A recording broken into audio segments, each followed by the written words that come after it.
wrapping up the top 3. Zach got to see these, so I'll let you take them away right here. All right. Starting off with The Disappearance of Shere Hite. Yeah, The Disappearance of Shere Hite. You got to see the world premiere of this one, too. I didn't even know it was the world premiere. I just waitlisted, got in there. Right afterwards, they gave us this bad boy at the race. So. 10 feet from Dakota Johnson. Oh, my. We rushed up there, bro. It looked like we were gonna tackle her. But yeah, Dakota Johnson there, because she not only produces this one, she narrates it. And yeah, she does. A lot of her narration is taking letters that Shere Hite wrote and then giving voice to them, too. And I actually, like... At first, I was like, "Oh, they just got some celebrity voice."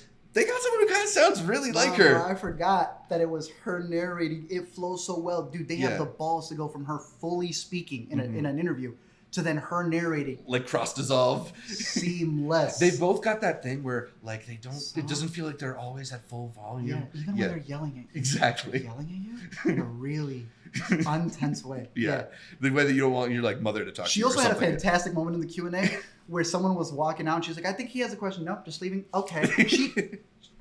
It was an honor to see her live, to see her work like that. The documentary yes. follows Shere Hite, who wrote this best-selling book in the mid-'70s, The Hite Report, which was basically her anonymously polling lots of men, lots of women about their different like sexual desires and feelings and experiences. And it's this thing where prior to this, many people hadn't done those kinds of surveys or done them in that kind of way. So first BuzzFeed poll. Exactly. And so she became this figure who revealed a lot of inner desires and feelings that people maybe weren't ready to confront or accept. Yeah. And a lot of this documentary really focuses on the reaction to her naming these things that we understand rather than necessarily like the things themselves. It's a pretty fascinating look at not only like what the documenting of people's sexual desires, but also people's discomfort at like accepting certain aspects of it. They just refuse to be like, I don't think this is true.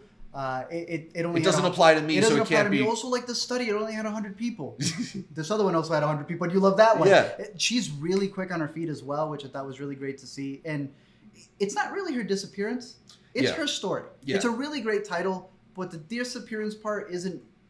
It gives you maybe like a false expectation when it's more of a like self. Yeah, removal. But in terms of one of those documentaries where you're going back, and I believe this is an NBC one. Don't quote me on that. It's either going to be CBS or NBC, which means Peacock. Yeah, you'll have it up there. That team really did their work in going back and getting a lot of these archives. And then, like you said, the narration is great. It's also produced by R.J. Cutler, a documentarian. I think is really good. A lot of people thought his documentary, his upcoming one, was going to be here. Ended up producing. Instead, you got Nicole Newnham. Do you know what she's done? No.